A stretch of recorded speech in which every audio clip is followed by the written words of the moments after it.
a podcast network. This is the Lifestyle Live Podcast. Faces you know and a team you can trust.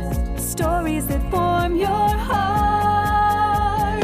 Lifestyle Live. Lifestyle Live. Welcome to the Lifestyle Live Podcast. I'm your host, Felicia Michelle. On this episode, writer, producer, and comedian Jim Jefferies is here to talk about his latest multi-city tour, Son of a Carpenter. He shares some of his early comedy inspirations and what fans can expect from his newest show. Take a listen. Lifestyle Live. What makes a great pair of glasses? At Warby Parker, it's all the invisible extras without the extra cost. Their designer quality frames start at $95, including prescription lenses, plus scratch-resistant, smudge-resistant, and anti-reflective coatings, and UV protection, and free adjustments for life. To find your next pair of glasses, sunglasses, or contact lenses, or to find the Warby Parker store nearest you, head over to warbyparker.com. That's warbyparker.com. If your dog could talk, they'd beg for Ollie. The full-body tail wag, the excited little hops, the big goofy grin, that's the Ollie effect. Ollie delivers clean, fresh nutrition in 5 drool-worthy flavors, even for the pickiest eaters. Made in U.S. kitchens with highest quality human-grade ingredients, Ollie's food contains no fillers, no preservatives, just real food. With 5 protein-packed recipes like fresh beef with sweet potatoes or fresh turkey with blueberries, even the pickiest eaters can't resist.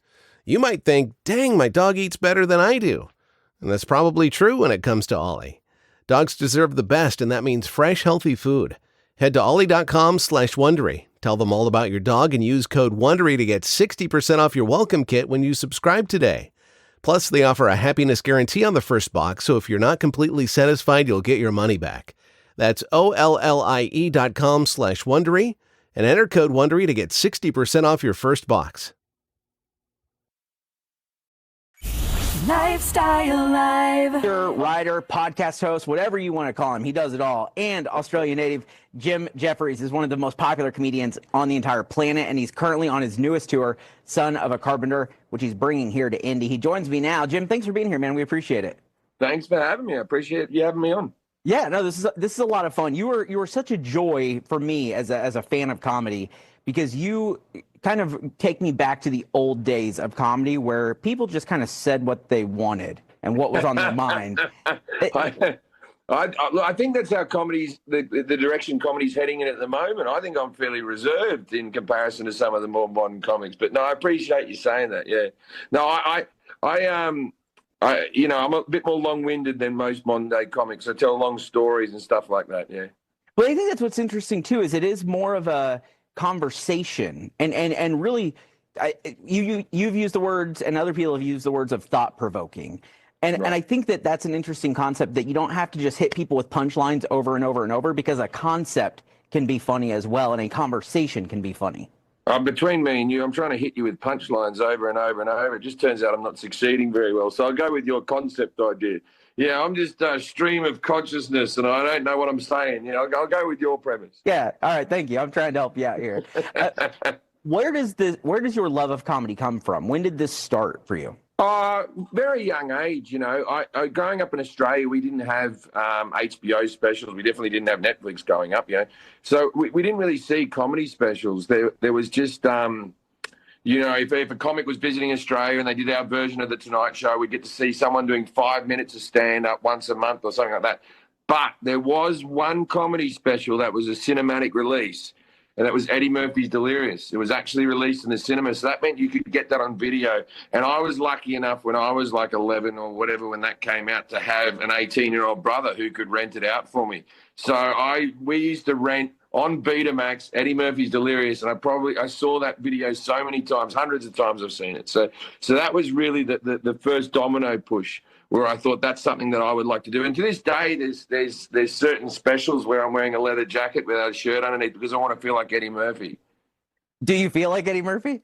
Are you accomplishing that? I feel I look a lot like Eddie Murphy. I feel like I really pull it off. I think when I walk past people in the street, they go, "Is that Jim?" Or no, that's Eddie Murphy. No, I'm pretty. Yeah, I feel like Eddie Murphy every day. I've heard that a lot. Yeah. I've only impregnated 3 of the Spice Girls, though. He only did 1, I think. So I think, that makes me better than Eddie Murphy. Yeah, your numbers are way better. Yeah, that's impressive. Speaking of numbers, this comedy tour already doing really well. People are talking about it on social media, and it's getting a lot of good reviews. How much work goes into doing that? Because you've been doing this a long time, and continually being fresh and new and creating something that people are going to enjoy night in and night out can't be easy every time. Well, what you try to do is you try to write a joke, retire a joke, write a joke, retire a joke. So you put a joke in, you take a joke out, and then if you see a comedian, well, like me, if you see me sort of 18 months apart, you'll see a whole new show. And then there's, I'll be recording a new special in a few weeks. So after that, then you sort of retire all that type of material. But this one, there's a lot of stuff about my father. There's a lot of stuff about me being a dad, and it is true. It isn't just a Jesus reference. I am the son of a carpenter. I don't think I'm anything else, But, it takes a bit of time. But then some shows write themselves in like a couple of weeks. You just have a few stories happen to you, and some are harder to come by. This show that I'm doing at the moment has taken me years to write because it's needed to take that long to write because it's about fatherhood and whatnot. One of the things I'm always interested in when I talk with comedians is this idea of now with social media and podcasts, like you guys are on all the time. Back in the day, it may be you're working on jokes here and there and you do a show, on the weekends, Friday, Saturday night, that sort of thing. But you're like being funny every single day. Does that get tiring? Like, do you ever just go, can I just sit here in silence? Yeah, I used to like it more when, you just did the stand-up show and there was a bit more mystique about us. But now it's more not just releasing one special every couple of years and sort of starving the audience until they can have. Now it's more about more content you can do. And a lot of comedians will do a show, record that show, and then put out a clip that night of the performance, of any crowd work they do. And I'm always hesitant to do that because I always think, well, what if a similar situation comes up and I can use that line again and I can build on it? Maybe that can become a bigger thing. I don't want to throw out the stuff before it's ready to go, So it's not my favorite way of doing it, but you have to adapt to the times or you die, right? Adapt or die. So I'm all for it.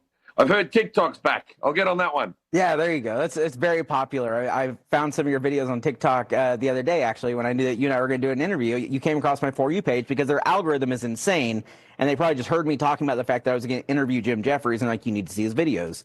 So it worked out that way. You got none of my early porn work? None of that came through? No, that hasn't made it yet. You have to go to X, I believe, to get that. Oh, okay, all right. Yeah, it's over there. Elon's stockpiling that to use against me one day. Jim, when are you going to be in Indianapolis? That's a good question. Have you got the date for it in a couple of weeks, right? Yes. Yeah. Have you got the exact date for me? I do. Not right here, but I will put it on our website and make it easier for both of us. How's that sound? Jim, you are an absolute blast, my friend. Thank you so much for taking some time with us and chatting. We'll have all the information so that you guys can get out and see his show over on our website as well. Appreciate it. Take care. Thanks, brother. I appreciate it, mate. Lifestyle Live. Lifestyle Live. For more funny guests, heartwarming stories, and laughs, be sure to tune into Lifestyle Live every weekday at 10 a.m. From the All Indiana Podcast Network, this is the Lifestyle Live Podcast. Thank you for listening. Be sure to like, follow, and subscribe to this podcast wherever you get your podcasts. And connect for even more on Facebook and at lifestylelive.tv. Faces you know and a team you can trust. Stories that form your heart.